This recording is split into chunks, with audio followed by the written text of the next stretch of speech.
My name is Ramani Kiranshri and my registration number is 7112010408. Case study topic is classification of transformers.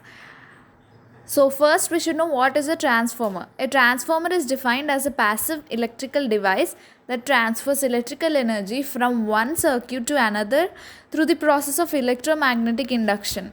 It is most commonly used to increase, that is step up, or to decrease, that is step down voltage levels between circuits. According to the supply used, the transformers are mainly classified as single phase and three phase transformers. A single phase transformer is a type of power transformer that utilizes single phase alternating current, meaning the transformer relies on a voltage cycle that operates in a uniform time phase. The working principle of the single phase transformer is based on the Faraday's law of electromagnetic induction. Basically, mutual induction between two or more windings is responsible for transformation action in an electrical transformer. A single phase voltage transformer basically consists of two electrical coils of wire, one called the primary winding and the other called the secondary winding.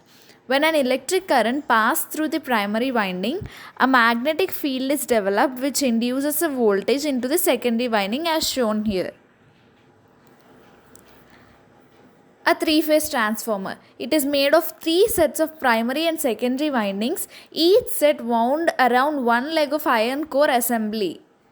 The basic working principle of a three-phase transformer is similar to the working principle of a single-phase transformer. Power from primary is transformed to the secondary by the phenomena of mutual induction. The main drawback in a three-phase transformer is that even if fault occurs in one phase, the whole transformer is removed from service for repairs. Thank you.